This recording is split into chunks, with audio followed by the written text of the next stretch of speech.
জেলার প্রায় ৭.৫ লাখ মানুষের স্বাস্থ্যসেবার ভরসাস্থল মেহেরপুর জেনারেল হাসপাতালে নেই র্যাবিস ভ্যাকসিন। প্রতিদিন শতাধিক রোগী এই ভ্যাকসিন নিতে আসলেও বিগত ৩ মাস ধরে তা মিলছে না হাসপাতালে। উপজেলা স্বাস্থ্য কমপ্লেক্সগুলোতেও অবস্থা একই।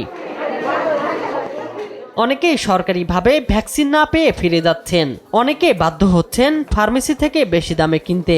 ভ্যাকসিন না পেয়ে ক্ষোভ প্রকাশ করেন ভুক্তভোগীরা।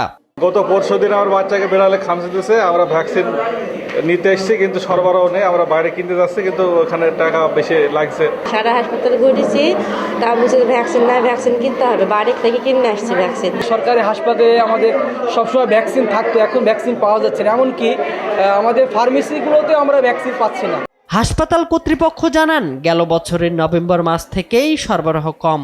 এ পর্যন্ত 2-3 বার বলা হয়েছে, কিন্তু আমার তো ভ্যাকসিন আসে নাই। যে আমি 1000-এর চাহিদা পাঠাইলাম, আমাকে 300 দিয়েছে।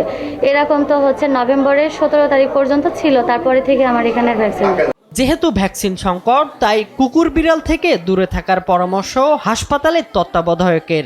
জননিরাপদ দূরত্বে থাকার জন্য আর কি যতটা সম্ভব হয়। এটা সব জায়গায় প্রবলেম, র ম্যাটেরিয়ালস নাই, তারপরে সাপ্লাই একেবারেই নাই, সারা বাংলাদেশে একেবারেই সাপ্লাই নাই। তো খুব দ্রুত চলে আসবে আশা করি, চাহিদাপত্র দেওয়া হয়েছে এবং ডিজি হেলথ থেকে খুব দ্রুত চলে আসবে। মেহেরপুর জেলায় গেল বছর প্রায় 13,000 জলাতঙ্কের ভ্যাকসিন দেয়া হয়েছিল।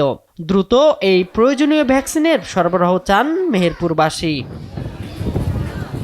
শামীম হোসেন, নিউজ ডেস্ক, দেশ টিভি।